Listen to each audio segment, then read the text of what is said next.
কোরআনে কারীমের সূরা বনী ইসরাঈল, সূরা হুদ, সূরা আল আম্বিয়া,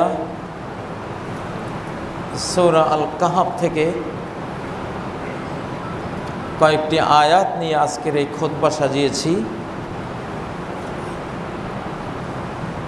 বর্তমান আমাদের নিজেদের অবস্থা এবং বিশ্ব প্রেক্ষাপটে এই আয়াতগুলি থেকে আমরা হেদায়েত গ্রহণ করলে ইনশাআল্লাহ আমরা দুনিয়া আখিরাতে উপকৃত হব। সূরা বনী ইসরাঈলের 2 নম্বর আয়াতে আল্লাহ তাআলা ছোট্ট একটি কথা দিয়ে মুসা আলাইহিস সালামের উপর যে তাওরাত কিতাব নাজিল হয়েছিল সেই কিতাবের লক্ষ্য উদ্দেশ্য বলে দিয়েছেন। একটি আয়াত দিয়েই, একটি আয়াতের অংশ বিশেষ দিয়েই পুরো একটি আসমানি গ্রন্থের লক্ষ্য উদ্দেশ্য সারাংশ বর্ণনা করে দিয়েছে। এ ধরনের বিস্ময়কর জ্ঞান গর্ভ বাণী আল্লাহ ছাড়া কারো পক্ষেই সম্ভব হতে পারে না। শুনুন আল্লাহ কি বলছেন, وَآتَيْنَا مُوسَى الْكِتَابَ وَجَعَلْنَاهُ هُدًى لِبَنِي إِسْرَائِيلَ। মূসাকে আমি কিতাব দিয়েছি। আমরা সবাই জানি মূসা আলাইহিস সালামকে আল্লাহ তাআলা তাওরাত কিতাব দান করেছিলেন। আকাশ থেকে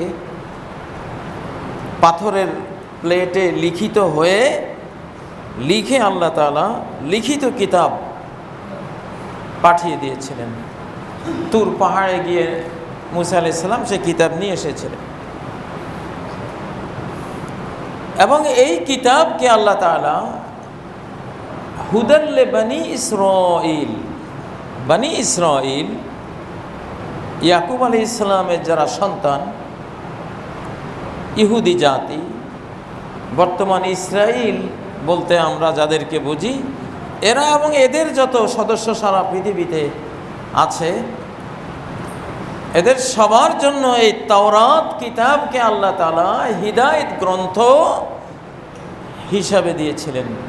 হিদায়াতের গ্রন্থ, পথ চলার গাইড বুক। নৈতিক জগতে পথ চলবো কিভাবে? বাহ্যিক জগতে পথ চলি আমরা চোখে দেখি, দক্ষিণখান কোন দিকে, উত্তরা কোন দিকে, অথবা গুলিস্তান কোন দিকে, ধানমন্ডি কোন দিকে, আমরা চোখে দেখে আমরা আইডিয়া করে চলে যাই। এটার জন্য আসমানি কোনো হেদায়েত গ্রন্থের দরকার নেই। কিন্তু আরেকটা পথ চলা আছে, নৈতিকতার জগতের পথ চলা, নীতি নৈতিকতা, বিশ্বাস, ভাব, চেতনা এবং কর্ম। কি কর্ম করব, কি ভাবনা ভাবব, কি চেতনা হৃদয়ে লালন করব, কি আদর্শ অনুসরণ করব, সেটাও একটা পথ। সেই পথ চলার জন্য গায়বী জগতের গাইড বুক লাগে। সেটাই যুগে যুগে এসেছে আল্লাহর কাছ থেকে। সেই ধারাবাহিকতায় তাওরাত কিতাব এসেছিল। ওয়াজআলনাহু হুদাল লিবানি ইসরাঈল, বনী ইসরাঈলের জন্য এই তাওরাত কিতাবকে আমি হেদায়েত গ্রন্থ হিসাবে দিয়েছিলাম।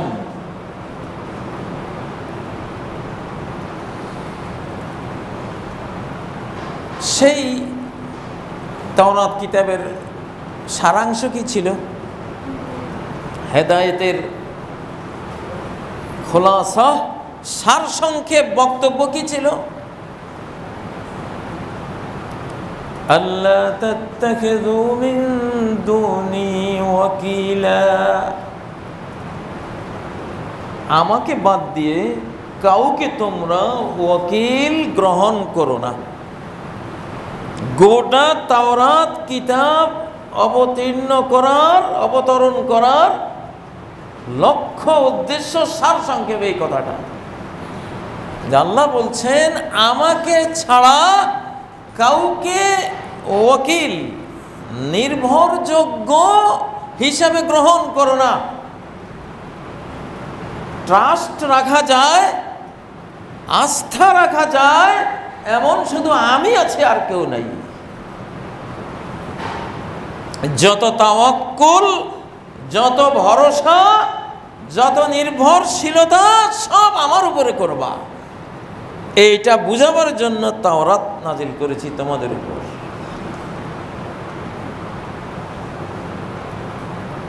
কোরআনকে গভীর গবেষণা না করলে বোঝা যায় না। বাহ্যত মনে হবে এটা আর কেমন কি কথা, কিন্তু এই কথাটা যে জীবনের শত লক্ষ ক্ষেত্রের প্রতিটি ক্ষেত্রে আমাকে প্রয়োগ করতে হবে, বাস্তবায়ন করতে হবে, সেটা করতে গেলে বুঝবেন যে এই ছোট্ট কথাটা কত বিশাল, মহাকাশের চেয়েও বড়, মহাসাগরের চেয়ে আরো গভীর বিস্তীর্ণ। আল্লাহ তাত্তাখিযু মিন দুনি ওয়াকিলা। বনী ইসরাইল, ইহুদিরা ইতিহাসে বারবার মার খেয়েছে, প্রচণ্ড মার খেয়েছে। বখতে নসরের হাতে মার খেয়েছে, সাহাবায়ে কেরামের হাতে মার খেয়েছে, হিটলারের হাতে মার খেয়েছে, এখন আবার হামাসের হাতে মার খাচ্ছে, সামনে ঈসা আলাইহিস সালামের হাতে মার খাবে, শেষ মার। ওদের কপালে মার আছেই। কারণটা কি? যে তোমরা ভরসা ওই সত্তার উপরে করো না যেই সত্তার কাছ থেকে মারটা অনুমোদন হয়ে আসে,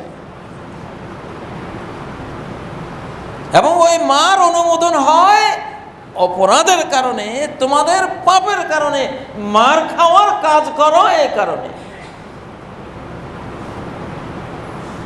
শিশুকালে যখন মক্তবে পড়তাম, ছাত্ররা আমরা গন্ডগোল করতাম, হট্টগোল করতাম, পড়া ঠিক মতো পড়তাম না, দিতাম না, ওস্তাদ মার দিত। মার খাওয়ার কাজ করার কারণে ওস্তাদের হাতে আমরা, সে আজ থেকে 50-55 বছর আগে আমরা মার খেয়েছি। যদি এখন মার নেই সেটা অন্য জিনিস।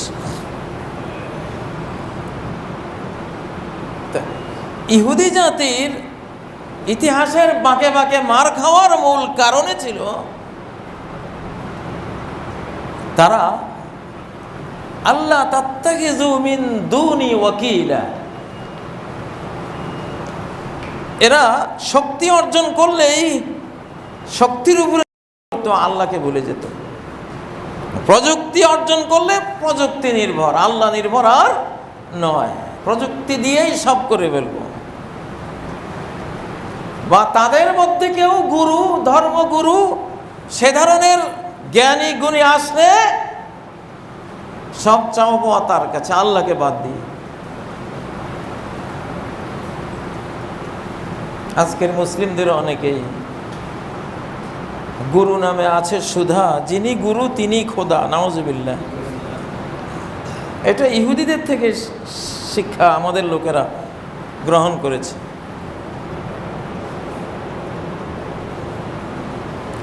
আল্লাহ বলেন ইউদাব্বিরুল আমরা মিনাস সামাই ইলাল আরদ, সকল অর্ডার, ইউদাব্বিরুল আমরা, আমর মানে অর্ডার, আদেশ, কমান্ড। একটা মশা আমাকে কামড়াতে গেলেও আল্লাহ থেকে কমান্ডটা আসতে হবে, অনুমোদন আসতে হবে, না হলে সে করতে পারবে না। ডেলি বিলিয়ন ট্রিলিয়ন কমান্ড আকাশ থেকে আসে ইলাল আরদে, জমিনের দিকে। আপনি মসজিদে আসতে পারতেন না যদি আসার অনুমোদন আল্লাহ থেকে না আসতো, আমিও পারতাম না যদি অনুমোদন, পারমিশন, কমান্ড সেখান থেকে না আসতো। কে বুঝাবে এই যুগের বিজ্ঞানের গর্বে গর্বিত মানুষদেরকে যে এই দৃশ্যমান জগৎ পুরোটাই চলে আনসিন জগতের আদেশে, অদৃশ্য জগতের অর্ডারে। গায়েবী জগতের অর্ডার ছাড়া এই পৃথিবীর একটি পাতারও স্পন্দন করার কোনো ক্ষমতা নাই।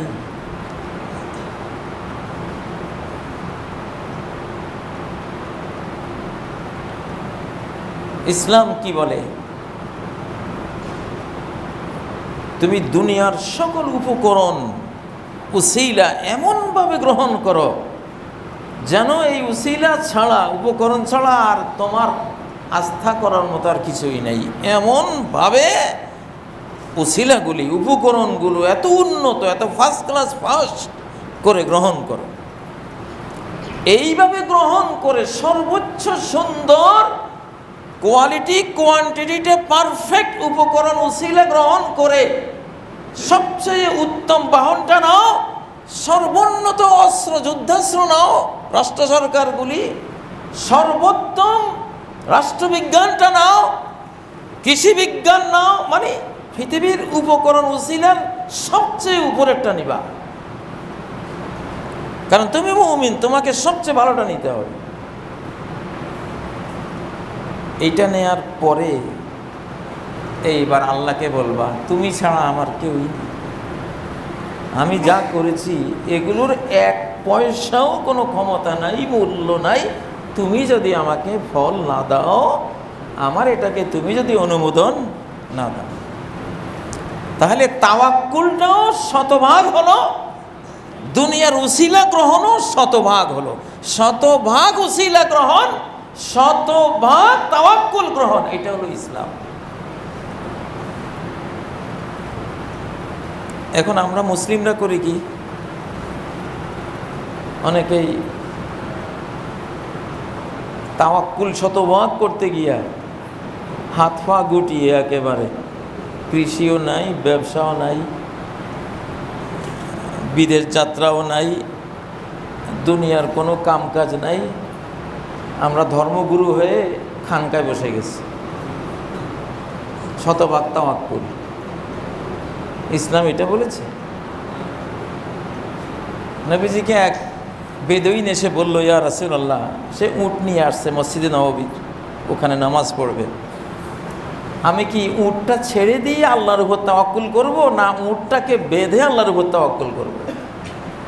নবীজি বললেন, ইকিলহা সুম্মা তাওয়াক্কাল আলাল্লাহ, এটাকে বাঁধো, শতভাগ কোয়ালিটি সম্পন্ন গিরো দিয়ে এটাকে বাঁধো, সেরকম রশিটা নাও, সেরকম খুঁটাটা নাও, 100% রশি খুঁটা গেরা সম্পূর্ণ করে এইবারে বলো আল্লাহ।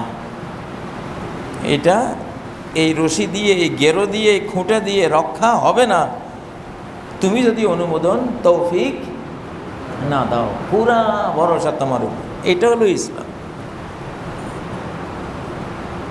উসিলা গ্রহণও শতভাগ, কিন্তু এটাও জানতে হবে এইসব উসিলার নাথি, উসিলার স্রষ্টা যদি এই উসিলাকে বহাল না রাখে।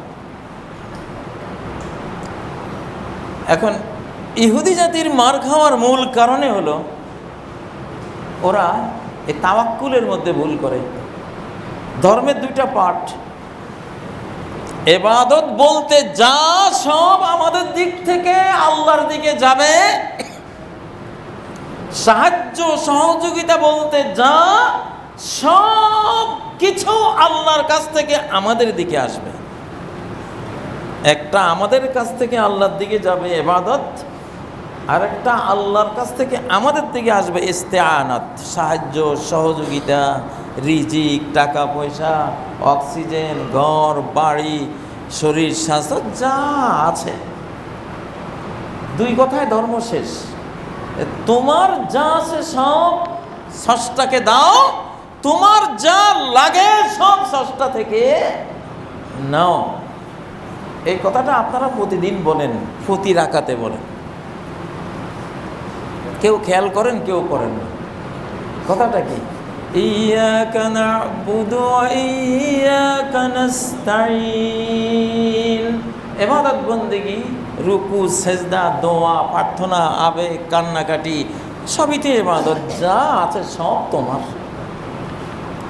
আর আমি যা নিঃশ্বাস নেই, অক্সিজেন গ্রহণ করি, আমি যা খাই, পানি পান করি, আমি একটু ঘুমাই, আমি একটু বিশ্রাম করি, আমি একটু উপার্জন করি, আমি একটু জমি কিনি, আমি একটু বিদেশ যাত্রা করি, ব্যবসা করি, যা পাই সব তোমার কাছ থেকে পাই। দুই কথায় শেষ, না'বুদু আর নাস্তাঈন। দুই কথায় হাসান বসরি রহমাতুল্লাহ বলেন যে আসমানি 104টি গ্রন্থের সমস্ত জ্ঞান কোরআনে দেওয়া হয়েছে। কোরআনের সমস্ত জ্ঞান মুফাসসাল সূরা সমূহের মধ্যে দেওয়া হয়েছে। মুফাসসাল সূরা সমূহের সমস্ত জ্ঞান সূরা ফাতিহার মধ্যে দেওয়া হয়েছে। সূরা ফাতিহার সমস্ত জ্ঞান ইয়াকা না'বুদু ওয়া ইয়াকা নাস্তাঈন এর মধ্যে দেওয়া হয়েছে। এখন ইহুদি জাতির মার খাওয়ার, নির্যাতিত হওয়ার মূল কারণ কি? তারা আল্লাহ নির্ভর হতে ভুল করে। এখন যেমন এখন বর্তমান যে বৈজ্ঞানিক জগৎ, এর প্রায় পুরোটাই ইহুদিদের, নামে বেনামে তাদের। Israel, Zionist, 13 family, freemasonry, black magician, এই বিভিন্ন ধরনের বিশ্বের গোপন সংস্থা, পর্ব আবিষ্কারক, টোটালটাই মুসলিমদের থেকে জ্ঞান বিজ্ঞান চুরি করে এরা বিগত 1 শতাব্দী বা আরও কিছু বেশি সময় এরা এটা দিয়েছে। দিয়ে সেরে আল্লাহকে ভুলে গেছে। আল্লাহ নাই, ওদের বিজ্ঞান জগতে আল্লাহই নাই। এই জন্য মার খাচ্ছে, কোনো প্রযুক্তি কাজে আসবে না। এক কথায় তাওরাত কিতাবের সারবত্তা আল্লাহ বলে দিলেন, আল্লাহ তাত্তাখিযু মিন দুনি ওয়াকিলা। আমি ছাড়া হাজার কোটি উপায় অবলম্বন উসিলা তোমার হাতে আছে, কিন্তু এগুলির উপরে ট্রাস্ট করবে না। ট্রাস্ট আমার উপরে করবে, কারণ এগুলি আমার সৃষ্টি, আমার হুকুমে কাজ করে। নমরুদ ইব্রাহিমকে আগুনে ফেলে দিয়েছে, আগুন তো আল্লাহর গোলাম, সে আল্লাহর হুকুমে কাজ করবে। নমরুদ মনে করেছে এত বড় উসিলা নিয়েছি, এত বড় অগ্নিকুণ্ড জ্বালিয়েছি, ইব্রাহিম আর কই যায়। জ্বালিয়ে দেখেছে ইব্রাহিম ওই আগুনের ভিতরেই যেন জান্নাতে আছে। বা খালি ইলাস নারেরা গুলজার কার কুল্লা ইয়া নারু কুনি বারদান ওয়া সালামান আলা ইব্রাহিম। তো প্রযুক্তির উপরে প্রযুক্তি নিবা, কিন্তু ভুল করো না, প্রযুক্তির উপরে তাওয়াক্কুলটা দিবা না। প্রযুক্তি নিবা, কিন্তু তাওয়াক্কাল তো আলা টেকনোলজি, এটা করবা না। টেকনোলজির উপরে তাওয়াক্কুল, এটা করবা, মার খাবা। এই এখন যে মারটা খাচ্ছে ওরা, এই কারণে মারটা খাচ্ছে, খাবে। এখানে একটা কথা প্রসঙ্গত বলে রাখি, এখন পৃথিবীতে তাদের কোনো প্রযুক্তি, তাদের তৈরি কোনো যুদ্ধাস্ত্র মুসলিমদের যুদ্ধাস্ত্রের সাথে আর পারবে না, এই জন্য বাংলাদেশ অনেক ভালো করেছে, অনেক ভালো করবে যদি মুসলিমদের প্রযুক্তি কিনে আনে। সামনের আয়াতের ব্যাখ্যা থেকে কথাটা বেরিয়ে আসবে। ওদের প্রযুক্তি এখন ডাউনে চলে গেছে, চলে গেছে, অলরেডি যাচ্ছে। তুরস্কের বাইরেক্টার TV2 একটা ড্রোন ওরা বানিয়েছে। এটার সামনে আমরা দেখলাম ইসরায়েল বলেন, রাশিয়া বলেন, আমেরিকা বলেন, সবার এয়ার ডিফেন্স সিস্টেম সব এগুলি লোহার টুকরা, কিছুই নাই। ওদের ট্যাঙ্ক প্রযুক্তি বেহুদা জিনিস, কোনো লাভ নেই। ওদের ক্ষেপণাস্ত্র, মিসাইল সিস্টেম ওই বাইরেক্টার TV2 সামনে অসহায়, মিসকিন। ওরাই বলছে আমাদের 16 ট্রিলিয়ন অস্ত্রের বাজার মেরে দিয়েছে এই কয় লাখ টাকার একটা বাইরেক্টার TV2। একটা ছেলে আবিষ্কার করেছে, মুসলিম। ব্রেইনের সাথে যখন কোরআন যোগ দেয়, এই ব্রেনের সাথে পৃথিবীর কোনো জাতি পারে না। অতীতেও মুসলিমরা এই জ্ঞান বিজ্ঞানের সকল সেক্টরে এরা ফাদার।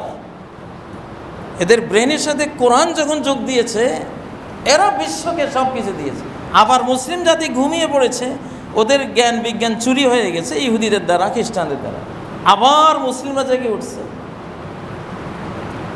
সূরা বনী ইসরাঈলের 7 নম্বর আয়াতটা, এটা দেখেন, 7 নম্বর আয়াতের শেষাংশে, ফাইজা জাআ ওয়াদুল আখিরাহ, ইহুদি জাতির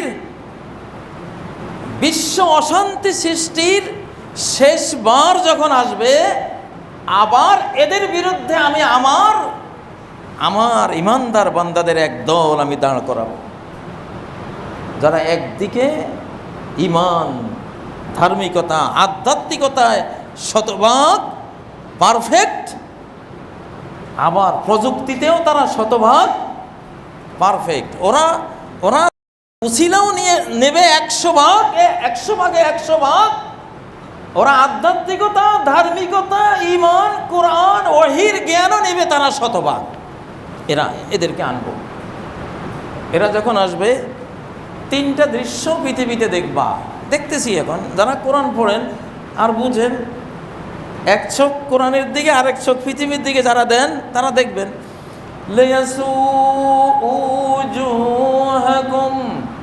আমার শেষবারের ওই বান্দারদেরকে আমি নিয়ে আসবো, তোমাদের চেহারাগুলোকে ওরা কালো করে দেবে, মলিন করে দিবে, বিবর্ণ করে দেবে।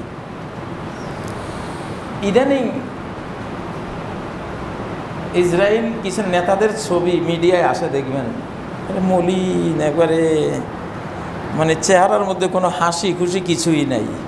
ঠিক এই কথাটাই কোরআনে, লাইয়াসু উজুহাকুম, তোমাদের চেহারাগুলিকে মলিন, বিবর্ণ, কুশ্রী, বিশ্রী করে ছাড়াবে। কারণ যখনই তুমি দেখবা তোমার প্রযুক্তি শেষ, তোমার আশা ভরসার শেষ পয়েন্টটাও ধ্বংস হয়ে যাচ্ছে, তখন চেহারার মধ্যে হাসি তো থাকে না। মনে যখন দুঃখ আসে, চেহারা তখন সেই দুঃখের কালিমা প্রকাশ করে দেয়, সেই দুঃখের কালিমা প্রকাশ করে। তোমাদের চেহারা কালো করে দেবে। 1 নাম্বার, নেতাদের চেহারাও কালো হয়ে যাবে, জনগোষ্ঠীর চেহারাও কালো হয়ে যাবে। আশার গুড়ে বালি, যে আশায় ফিলিস্তিনকে দখল করেছিলে, সেই আশা যখন ব্যর্থ হতে দেখবে, বরং এটা তোমাদের গুরুস্থান হয়ে যাচ্ছে, এটা দেখবে, চেহারার মধ্যে আর সেই ঔজ্জ্বল্য, প্রসন্নতা আর থাকবে না। 2 নম্বর, ওয়ালিয়াদখুলুল মাসজিদা কামা দাখালুহু আউওয়াল মাররা, সাহাবীরা যেমন ওমরের যুগে এই বাইতুল মুকাদ্দাসে বিজয়ী বেশে শক্তিমত্তা নিয়ে, ক্ষমতা নিয়ে ঢুকেছিল, এরাও আবার ওই ক্ষমতা, ওই পাওয়ার নিয়ে এখন ঢুকবে। দৃশ্য 1400 বছর আগের কোরআনের বক্তব্য এখন দৃশ্যপটে দেখবেন ইনশাআল্লাহ। কিয়ামত হয়ে গেলেও কোরআন মিথ্যা হওয়া সম্ভব না। ওয়ালিয়াদখুলুল মাসজিদা কামা দাখালুহু আউওয়াল মাররা। 3 নম্বর, ওয়ালিয়ুতাব্বিরু মা আলাউ তাতবীরা, ওরা যত কিছুর উপরে ক্ষমতা অর্জন করেছে, যত পাওয়ার অর্জন করেছে, বৈজ্ঞানিক ক্ষমতা, অস্ত্র তৈরির ক্ষমতা, প্রযুক্তির ক্ষমতা, বিশ্ব পরিচালনার ক্ষমতা, 24 প্রটোকলের মাধ্যমে গোটা ওয়ার্ল্ডের অর্থনীতি, সমাজনীতি, রাজনীতি, শিক্ষানীতি, সমরনীতি, যত নারী নীতি, সমস্ত নীতি নৈতিকতার উপরে, পাওয়ার পয়েন্টের উপরে যে বিজয় ক্ষমতা অর্জন করেছিল, শেষবারের এই মুসলিমরা এসে তাতবীর, কমপ্লিট এটাকে মেছাকার করে দেবে। ওয়ালিয়ুতাব্বিরু, সূরা বনী ইসরাঈলের 7 নম্বর বলেছিলাম না 8 নম্বর, 7 বা 8, এই আয়াতটা বলছে যে ওদের সামরিক প্রযুক্তি এখন তাতবীরা, মেছাকার হয়ে যাবে, কিচ্ছু কাজে আসবে না। ওদের অর্থনৈতিক সিস্টেম মেছাকার হয়ে যাবে, ব্যাংকিং সিস্টেম যা করেছে হঠাৎ একদিন শুনবেন সব নাই নাই হয়ে গেছে। সমস্ত 24 ফটকের যত ওদের স্বপ্ন, স্বাদ, অভিলাষ, বিশ্বকে হলিউড বলিউডের মিডিয়ার জগৎ, সিনেমার জগৎ, তারপর এই অর্থনৈতিক শিক্ষাগত যা আছে, যা তারা নিজেদের হাতের মুঠোয় নিয়েছিল,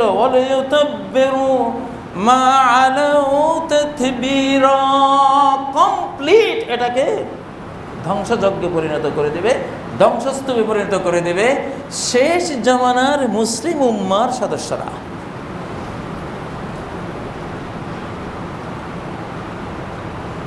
চোখে দেখতে পাচ্ছি, কোরআনকে চোখে দেখতে হয়, কোরআনকে পৃষ্ঠায় পড়ে এরপরে চোখ দিয়ে পৃথিবীতে দেখবেন। এই যুগটা শুধু কোরআন বুঝার যুগ না, কোরআন দেখারও যুগ, দেখারও যুগ। সানুরিহিম আয়াতিনা, আমি আমার আয়াত দেখিয়ে দেব মানুষদেরকে, দেখাবো। এখন আল্লাহ দেখাচ্ছেন। সূরা বনী ইসরাঈলটা পড়েন, আরে 7/8 নম্বর আয়াতটা, এটা ওয়ালিউতাব্বিরু মা আলাউ তাতবীরা, কীভাবে ওরা একটা একটা করে ওদের সব কিছু হারিয়ে যাবে, ওদের কারোর চেহারা এখন আর হাসি নেই। এমন দুর্নিবার গতিতে মুসলিম উম্মা, গোটা মুসলিম উম্মার উত্থান ঘটবে ইনশাআল্লাহ, দেখতে দেখতে সেটা আসতেছে। কথাটা শুরু করেছিলাম যে তাওরাত কিতাবের নাজিল হওয়ার পুরো উদ্দেশ্য এক আয়াতের এক অংশে আল্লাহ বলে দিয়েছেন যে যা কিছু শক্তি অর্জন করো, প্রযুক্তি অর্জন করো, ক্ষমতা অর্জন করো, ধনবল, জনবল, অস্ত্রবল, রাষ্ট্রবল, যত বল আছে অর্জন করো, জ্ঞান বল, বিজ্ঞানের বল, সব অর্জন করো, কিন্তু ট্রাস্ট, ভরসা কার উপর? আল্লাহ বলছেন আমার উপর, আমি ওয়াকিল। আল্লাহ 99 নামের এক নাম হলো ওয়াকিল। সমস্ত কাজের দায়িত্ব, তত্ত্বাবধান যিনি করেন, তিনি ছাড়া আর কেউই কোনো কর্মের ফুল পাওয়ার পেতে পারে না, নাই। তার অনুমোদন ছাড়া এই মহাবিশ্বে, এই বিশ্বে একটি ধূলিকণার মধ্যে কোনো স্পন্দন তৈরি হওয়ার কোনো সুযোগ নাই। এই মর্ম মনোথিজম বুঝে আমার উপরে ট্রাস্ট রাখো। দুনিয়ার উসিলা নাও, কোনো আপত্তি নেই, উসিলা নির্ভর হয়ে যেও না, আল্লাহ নির্ভর হয়ে থাকবে। এটাই হলো দাবি গোটা তাওরাত কিতাবের। এটা যেখানে ভুল করবা সেখানে মার খাবা। ঠিক এই ভুল মুসলিমরাও করেছে বিগত 150 বছর আগে থেকে। আল্লাহর উপরে তাওয়াক্কুল করেনি, আমেরিকার উপরে তাওয়াক্কুল, ব্রিটিশদের উপরে তাওয়াক্কুল। ব্রিটিশরা যখন এই দেশ দখল করে আজ থেকে 250 বছর আগে, তখন আলিম ওলামারা ক্ষমতায় ছিলেন, ইসলাম ক্ষমতায় ছিল। আলিম ওলামারা পরনির্ভর হয়ে গেছিলেন, কবর, মাজার, পীর, ফকির, গুরু, এটা সেটার উপরে নির্ভরশীল, গায়রুল্লাহর উপরে মোতাওয়াক্কিল, নির্ভরশীল হওয়াতে আল্লাহ ওনাদের থেকে ক্ষমতা নিয়ে নিলেন। কিন্তু জাতির উচিত ছিল যে আলেমরা তারা ভুল করেছে, আমরা সঠিকটা করব, আমরা আল্লাহ নির্ভর হব, আমরা কোরআনকে এমনভাবে বুঝবো যেভাবে বুঝলে পরে আরেকবার বিশ্ব নেতৃত্বে আমরা আসব। তো আমাদের জনগণ করলো কি, আলেমদের থেকে তো ক্ষমতা নিয়ে নিল বটে, এরা ধর্মগুরু বা কবর মাজার নির্ভর হয়ে গেছিল, ওরা হয়ে গেছে ব্রিটিশ নির্ভর, আমেরিকা নির্ভর, পশ্চিমা লাল গোরা বাবুদের উপরে তাওয়াক্কুল। সঠিক পথে এরাও যাইতে পারলো না, জনগণও যাইতে পারলো না, এই জন্য মার খাইলাম, এখনও খাচ্ছি।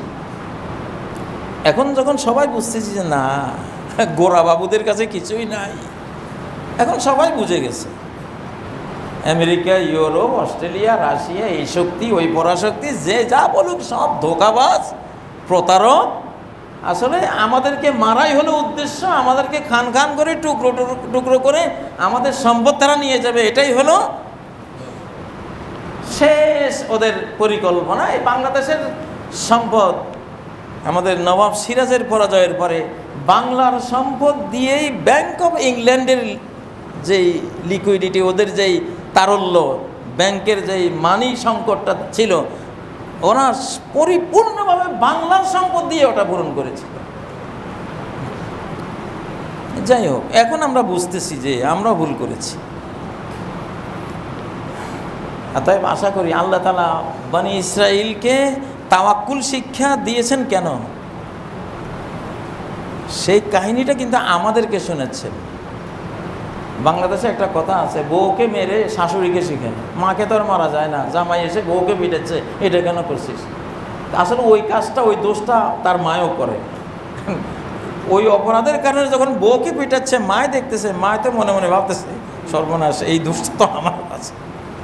আর মাকে তো আর কিছু বলা যায় না, বউকে পিটিয়ে মাকে শিখিয়ে দিল। তো আল্লাহ তাআলা ওদেরকে ওই দুর্নামটা করে, নিন্দা করে, মূলত শিক্ষাটা কাকে দিচ্ছেন? আমাদেরকে। যে দেখো, আমার ইনসাফ, ন্যায়, আমার জাস্টিসের সামনে পড়ো না কেউ। কে কার উম্মত, যখন অপরাধ করবো আমি ক্ষমা করবো ঠিকই, কিন্তু যদি বিরত না হও, ফিরে না আসো, লাস্ট সাজা তোমাদেরকেও দেব। আমরাও সাজা পেয়েছি, সাজা পেয়ে এখন আমরা আলহামদুলিল্লাহ ফিরে আসতেছি। আবার আমাদেরকে আল্লাহ তাআলা সেই রহমত নেয়ামত দিচ্ছেন। তো তাওরাত কিতাবের লক্ষ্য উদ্দেশ্য একটা শব্দে, একটা আয়াতাংশে আল্লাহ বর্ণনা করে দিয়েছেন, আল্লাহ তাত্তাখিযু মিন দুনি ওয়াকিলা। এবার আসেন কোরআনে। কোরআন নাজিল হওয়ার লক্ষ্য উদ্দেশ্য তাও একটা আয়াতে বলে দিয়েছে, কিতাবুন উহকিমাত আয়াতুহু সুম্মা ফুসসিলাত মিন লাদুন হাকীমিন খবীর। এমন একটি কিতাব যা বিজ্ঞানময়তায় পরিপূর্ণ, সমস্ত সমস্যার সমাধানে ভরা এবং অনন্তকালের মহাকাল বিজয়ী কিতাব। কোনো কালের কোনো জ্ঞান বিজ্ঞান এই কিতাবের কোনো একটি পয়েন্টকে ভুল প্রমাণ করার কখনো সম্ভাবনা নেই, পারবে না, কারণ সবই নির্ভুল। এই কিতাব তোমাদেরকে দিয়েছি, উদ্দেশ্য কি? একটা কথা, দুইটা কথা, আল্লাহ তা'বুদু ইল্লাল্লাহ। পুরো কোরআন এসছে তোমাদেরকে আল্লাহর ইবাদত শিখাতে। একটা কথা, কি শিখাতে? আল্লাহর ইবাদত করো, তুমি আল্লাহর গোলাম হও, তোমার একটা ইবাদতি জীবন কোরআন চায়, বাস। দুনিয়ার সব করো, সব ব্যবসা বাণিজ্য, ভালো কাজ যা আছে, যোগ্যতা যা আছে সব নাও, কিন্তু আল্লাহর বান্দা হয়ে নাও। ইকরা বিসমি রাব্বিকাল্লাযী খালাক, ইকরা ওয়া রাব্বুকাল আকরাম। দুইটা পাঠ কোরআনের প্রথম নাজিল হওয়া যে 5টা আয়াত সূরাতুল আলাকের মধ্যে, ইকরা বিসমি রাব্বিকাল্লাযী খালাক, ইকরা ইকরা দুইবার আসছে। সেখানে দুইটা কেরাত সিস্টেম, স্টাডি সিস্টেম দিয়েছে সেখানে, যে গায়বী জগৎ, আনসিন জগৎ থেকে আসা এই কোরআন আল্লাহ নামের সাহায্য নেওয়া ছাড়া, আল্লাহ 99 নামের সহযোগিতা নেওয়া ছাড়া তুমি এই আনসিন জগতের এই গ্রন্থ পড়ে কিছুই বুঝবা না। ফেরাউন, নমরুদ, আবু জাহাল, আবু লাহাবদের মতোই থাকবা। যদি আল্লাহর সাহায্য তোমার সাথে শামিল না হয়, কিছুই বুঝতে পারবো না। এই জন্য আল্লাহ নামের সাহায্য নিয়ে এই গ্রন্থ পড়ো। এই একটা স্টাডি, আনসিন জগতে ঢুকতেছে। কোরআন পুরোটাই তো গায়বী। কোরআন সূরা ফাতিহা থেকে সূরা নাস পর্যন্ত কোনটা বাংলাদেশে তৈরি নাকি সৌদি আরবে তৈরি? সব লৌহে মাহফুজ, 7 আসমানের উপরে লৌহে মাহফুজ, আল্লাহর কাছ থেকে, গায়বের জগৎ থেকে আসা। পুরোটাই কোরআন পড়া মানে গায়বী, গায়েব স্টাডি করছেন, আনসিন জগৎকে স্টাডি করছেন। আনসিন জগৎ কি বলে? এই দৃশ্যমান জগৎকে চালায় অদৃশ্যমান জগৎ। আপনি কোরআন পড়া মানে সেই অদৃশ্যমান মূল জগৎটাকে স্টাডি করতেছেন। সেটা আল্লাহ নামের সহযোগিতা ছাড়া কখনো সম্ভব না। এই জন্য প্রতিটি সূরার শুরুতে বিসমিল্লাহির রহমানির রহিম, শুধু সূরায়ে তওবা ছাড়া। সূরায়ে তওবা যেহেতু হুমকি ধমকি গজবের সূরা, যারা অবাধ্য আল্লাহদ্রোহী তাদের উপরে গজব ঢালা হয়েছে, আর বিসমিল্লাহ হলো রহমতের আয়াত। এই জন্য ওইখানে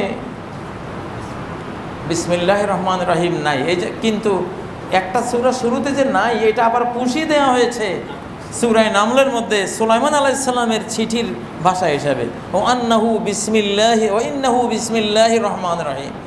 তাহলে 114 সূরা 114 বারে বিসমিল্লাহির রহমানির রহিম আছে। কোরআন স্টাডি করা হলো গায়েবী জগতের একটা গ্রন্থ, আপনি স্টাডি করছেন।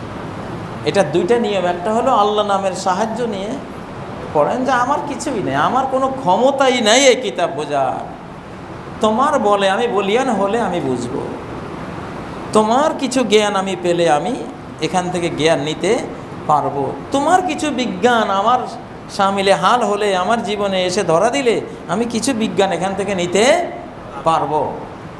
এই বিশ্বাস, এই ঈমান নিয়ে যে কোরআন পড়ে সে কোরআন থেকে কিছু পাবে। ঈমানের এই লাইন ছাড়া, এই তার এই কেবল ছাড়া কোরআনের সাথে যে সংযুক্ত হয়, কেবলবিহীন যেমন বিদ্যুৎ আসবে না, ওই বিসমিল্লাহির রহমানির রহিম তথা ঈমান ভক্তি এইটা বিহীন কোরআনের কোনো জ্ঞান আপনার এই সিনায় আসবে না। কোরআন নাজিল হওয়ার প্রথম 5 আয়াতে কোরআন স্টাডির 2টা পদ্ধতি আল্লাহ এমন সুন্দরে বলেছেন, এই 2 পদ্ধতি ফলো করলেই কোরআন বোঝা সম্ভব, না হলে মোটেও সম্ভব না। কথা হলো ইকরা বিসমে রব্বিক, রবের প্রতি ঈমান, রবের 99 নামের প্রতি ঈমান, রবের প্রতি যে ভক্তি শ্রদ্ধা, এটা হলো কেবল। কোরআন বুঝার এই কেবলটা আগে সেট করো, বিসমিল্লাহির রহমানির রহিমের তারটা আগে লাগাও, ঈমান আগে ঈমান আনো। কোরআনের প্রতি ঈমান ছাড়া আবু জাহেলে পড়ছে, পড়েই বলছে এগুলি তো বানোয়াট কথা, আবু লাহাবে পড়ছে এগুলি মিথ্যা কথা, আরবের কত বড় বড় কাফের কবি ওরা পড়ছে, পড়েই বলছে যে এটা জাদু, কেবল নাই তো। যার পেটের মধ্যে ডিসেন্ট্রি আমাশয়, ও যত খাঁটি পদ্মার ইলিশ, যত তাজা ইলিশ মাছ খাবে তত আমাশয় বাড়বে তার, কারণ পেট খারাপ, পেট খারাপ, পেটে ডায়রিয়া। যত খাঁটি দুধ খাবেন, ভেজাল দুধ হলে অনেক সময় ডায়রিয়া নাও বাড়তে পারে, কিন্তু দুধ যত খাঁটি হবে ডায়রিয়ার পেটে তত ক্ষতি করবে, তত পেট খারাপ করবে। হ্যাঁ, কোরআন পড়ার 2টা পদ্ধতি কোরআন নিজে বলে দিয়েছে। একটা হলো আগে ঈমান, আগে ঈমানদার হতে হবে, ভক্তির কেবল লাগাইতে হবে।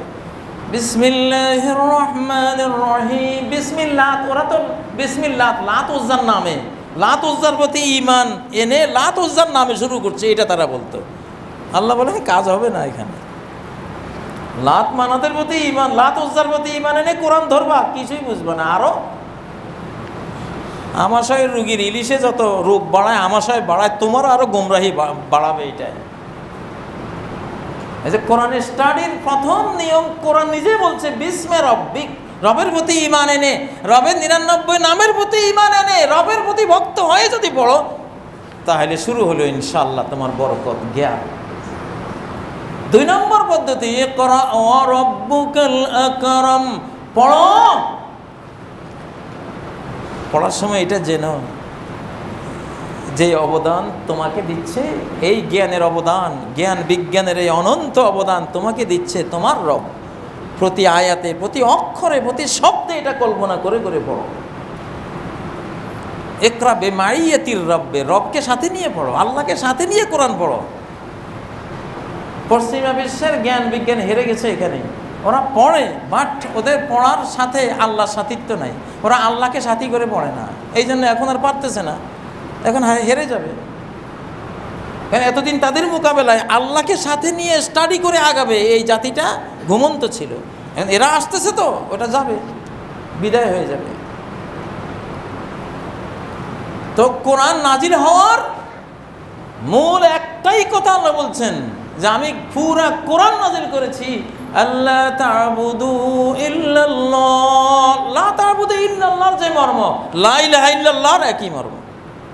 আল্লাহ ছাড়া তোমার প্রণয় বিনয়, তোমার চূড়ান্ত প্রণয়, চূড়ান্ত বিনয় পাওয়ার অধিকার আর কারো নাই।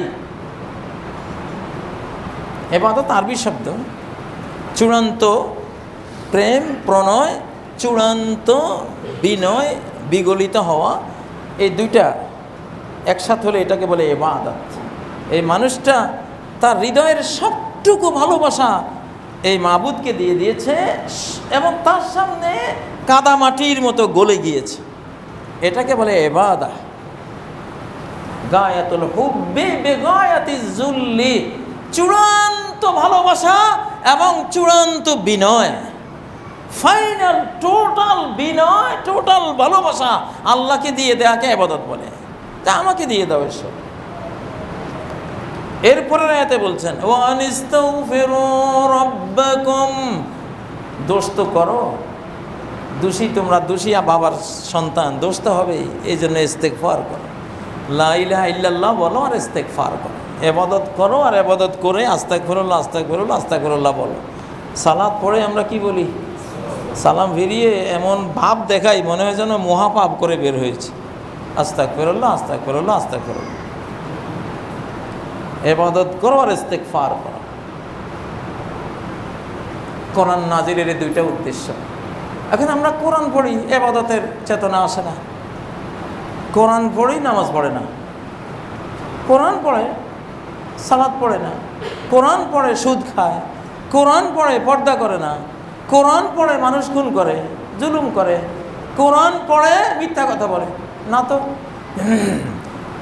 কোরআন এসেছেই তোমাকে আল্লাহর খাঁটি বান্দার যতগুলি গুণ, তুমি বিশ্বাসী হবা, তুমি সত্যবাদী হবা, তুমি ন্যায়পরায়ণ হবা, তুমি আল্লাহর একজন হক আদায়কারী, আল্লাহর সৃষ্টি হবা, আল্লাহর সৃষ্টির অধিকার দাতা একটা সৃষ্টি হবা। হক্কুল ইবাদ এবং হক্কুল্লাহ, মানবাধিকার এবং স্রষ্টার অধিকার, এই দুই অধিকার তুমি দিবা কোরআন পড়ে। এইটাই তো কোরআন নাজিলের উদ্দেশ্য। আল্লাহ তা'বুদু ইল্লাল্লাহ। এই জন্য শয়তান বলে আমি মানুষকে ধ্বংস করেছি গুনাহ খাতা দিয়ে, আর এরা আমাকে ধ্বংস করে দিয়েছে লা ইলাহা ইল্লাল্লাহ আর আস্তাগফিরুল্লাহ দিয়ে। আমি 70 বছর এদেরকে শিরিক করাই, কুফরি করাই, গোমরাহির মধ্যে ফেলে রাখি। হঠাৎ কি হয়? কালেমা পড়ে ফেলে, লা ইলাহা ইল্লাল্লাহ, আশহাদু আল্লা ইলাহা ইল্লাল্লাহ পড়ে ফেলে। এরপরে আল্লাহর কাছে মাপ চাইতে থাকে। লা ইলাহা ইল্লাল্লাহ দ্বারা রহমতের দুয়ার খুলে যায়, আস্তাগফিরুল্লাহ দ্বারা আযাবের দুয়ার বন্ধ হয়ে যায়। আমার যত মিশন, আমার যত চেষ্টা, চক্রান্ত সব ব্যর্থ। এটা এই জন্য কোরআন নাজিল হয়েছে কেন? যত জ্ঞান, বিজ্ঞান, মহাকাশ বিজ্ঞান, ভূতত্ত্ব বিজ্ঞান, প্রাণী বিজ্ঞান, এই বিজ্ঞান, সেই বিজ্ঞান, দুনিয়ার সমস্ত জ্ঞান বিজ্ঞান আল্লাহ কোরআনে দিয়েছেন, বুঝিয়েছেন। সবগুলির উদ্দেশ্য তুমি আল্লাহওয়ালা হও, তুমি আল্লাহর কাছে বিনয়ী হও। তুমি মানুষটা বিশাল জ্ঞানী, তোমাকে জ্ঞান ছাড়া কন্ট্রোল করা যায় না। এই জন্য বিশাল জ্ঞানের মহাসাগর তুলে ধরেছেন কোরআন, যাতে তুমি আল্লাহকে বুঝতে পারো, আল্লাহওয়ালা হতে পারো। তাহলে দেখুন তাওরাত কিতাবের সারাংশ কি ছিল? আল্লাহ তাত্তাখিযু মিন দুনি ওয়াকিলা, আমি ছাড়া কারোর উপরে ভরসা করো না। আর কোরআনের সারাংশ কি? আমি ছাড়া কাউকে মাবুদ রূপে গ্রহণ করো না। আর আমার ক্ষমা ছাড়া যতই ইবাদত করো, তাহাজ্জুদ 12 রাকাত বা 100 রাকাত বা 500 রাকাত পড়ে যদি মনে করো, সাব্বাস, আর জান্নাত পাইতে আর লাগে কি? তাহলে শেষ। ভালো করে সালাত পড়ে যদি আল্লাহকে বলেন, আল্লাহ এরকম নামাজ তোমার বন্দায় কোনো বন্দায় পড়ছে, তা আল্লাহ কইব তোর এই নামাজেরই দরকার নেই। একজন সম্মানিত মেহমানকে মেহমানদারি করে বিদায়ের আগে যদি বলেন, এরকম খাবার খাইছিলেন আর কোথাও? আস্তাগফিরুল্লাহ। ওই ভদ্রলোক তো বমি করতে চাইবে। সি আস্তাগফিরুল্লাহ। আমাকে একজনে বলছিল জীবনে, আমার এখনো ঘৃণা লাগে ওই কথাটা মনে উঠে। সবাই বলে হুজুর শুধু কষ্টই দিলাম, কিছুই খাওয়াইতে পারলাম না। অথচ সে রান্না করে নাই এমন কি ছিল? 25-26 প্রকারের রান্না বান্না করে তরি তরকারি মেহমানদারিতে আইনে তারপরে বলে কি কিছুই খাওয়াইতে পারলাম না। এই লোকটার প্রতি একটা ভালোবাসা আসে, ভক্তি আসে, শ্রদ্ধা আসে। এই জন্য হাজারো ইবাদত করার পরে আল্লাহকে বলে, আল্লাহ সব যেন গুনাহই করলাম, তোমার উপযুক্ত কিছুই করতে পারলাম না, আল্লাহ মাফ করে দাও। এটা মানুষের কাছেও সমাদৃত, আল্লাহর কাছেও সমাদৃত। এইটাই আল্লাহ প্রশংসা করেছেন সূরা আল মুমিনুনের মধ্যে, ওয়াল্লাযীনা ইউতুনা মা আতাউ ওয়া কুলুবুহুম ওয়াজিলাহ আন্নাহুম ইলা রাব্বিহিম রাজিউন। যারা সমস্ত করণীয় পুণ্যকর্ম নেক আমল সব করার পরে থরথর করে হৃদয়ে কাঁপে, আল্লাহর কাছে কি নিয়ে যাবে। এইটা হলো বান্দা, এগুলি হলো ভদ্র স্মার্ট বান্দা। আর নামাজ 2 রাকাত পড়ে আমার মতো নামাজ তোমার বাংলাদেশে কেউ পড়ছে? আল্লাহরে খোঁটা দিয়ে বসলেন, অহংকার। এইগুলি হলে এটা সে গুনাহগার আল্লাহর কাছে প্রিয়। এই ধরনের ইবাদতকারীর চেয়ে গুনাহগাররা বেশি প্রিয়। ইবাদতকারীর লাফালাফির চেয়ে গুনাহগারের কান্নাকাটি আল্লাহর কাছে বেশি প্রিয়। তো যাই হোক, ছোট হওয়া, আল্লাহর কাছে ছোট হতে শেখো। কোরআন নাজিল হয়েছে, ইবাদত মানে কি? আমি আল্লাহকে পুরো ভালোবাসা নই, ছোট হয়ে গেলাম, মাটি হয়ে গেলাম। কোরআন এসেছে তুমি ছোট হও আল্লাহর সামনে ছোট হও, আল্লাহ মুখী হও, আল্লাহ ওয়ালা হও। হাজার ইবাদত বন্দেগী করে, হাজার কোটি টাকা দান করার পরেও আল্লাহকে বলো কিছুই করতে পারিনি তোমার জন্য, তুমি মাফ করে দাও, যা করেছি তোমার শানের অযোগ্য কাজ করেছি, তুমি ক্ষমা করে দাও। এইটা হলো কোরআন পৃথিবীতে আসার মূল উদ্দেশ্য। আজকে মুসলিম বিশ্বে এই জিনিসটারই অভাব সবচেয়ে বেশি। আমাদের আলেম সমাজ বলেন আর আমাদের জনগণ বলেন, সবার মধ্যে এই ইবাদতের বন্দেগী, এই আধ্যাত্মিকতা, এই রুহানিয়ত, অন্তরাত্মাকে কোরআনের এই প্রণয় বিনয় শিখিয়ে সৎ মানুষ বিনয়ী মানুষ বানাবার এই জিনিসটা যেটা আগে ছিল আমাদের সমাজে, এগুলো ছিল, হারিয়ে গেছে। অতএব আবার আমরা এই ইবাদত বন্দেগীর দিকে প্রণয় বিনয় আল্লাহর জন্য নিবেদন করব, কোরআনের রঙে রঙিন হব, আল্লাহমুখী হব এবং পরিপূর্ণ উসিলা গ্রহণ করার পরেও পরিপূর্ণ ট্রাস্ট, তাওয়াক্কুল, ভরসা আল্লাহর উপরে করব। এই 2 শাখায় যদি আমরা সাকসেসফুল হই, ইনশাআল্লাহ গোটা মুসলিম বিশ্ব আবার উঠে আসবে আল্লাহর রহমতে, এবং উঠে আসবেই। আল্লাহ তাআলা আমাদের তৌফিক দান করুন। আকুলু কওলি হাযা ওয়া আস্তাগফিরুল্লাহ লি ওয়া লাকুম ফাস্তাগফিরুহু ওয়া তুবু ইলাইহি ইন্নাহু হুয়াল গফুরুর রহিম।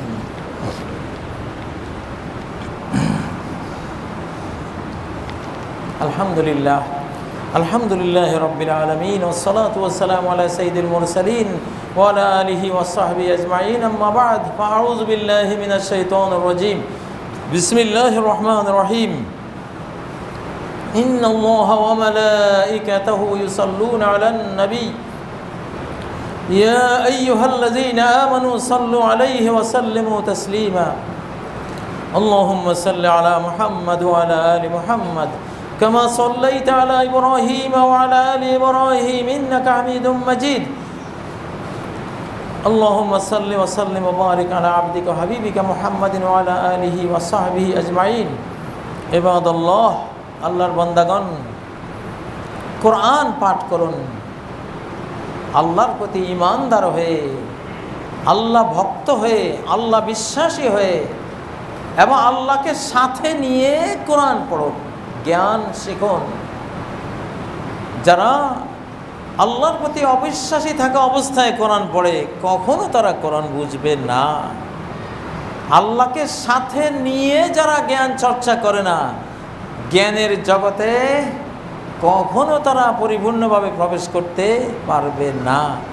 যারা আল্লাহকে সাথে নিয়ে পড়ে, প্রতিটি পড়ার আগেই বিসমিল্লাহির রহমানির রহিম, আল্লাহ তোমার তৌফিক চাই। রব্বি ইয়াসসির ওয়া লা তুআসসির, রব্বি ইশরাহ লি সাদরি ওয়া ইয়াসসির লি আমরি ওয়াহলুল উকদাতাম মিন লিসানি। আল্লাহমুখী হয়ে যারা জ্ঞানের জগতে প্রবেশ করে, আল্লাহর জ্ঞান আল্লাহ থেকে নিতে গেলে আল্লাহর সাথে সন্ধি করে, আল্লাহ নামের সাহায্য নিয়ে, আল্লাহকে সাথে নিয়েই নিতে হবে। জ্ঞান বিজ্ঞান আমরা যতই আল্লাহ থেকে পাই, পাওয়ার পরে অহংকার করার কোনো সুযোগ নেই।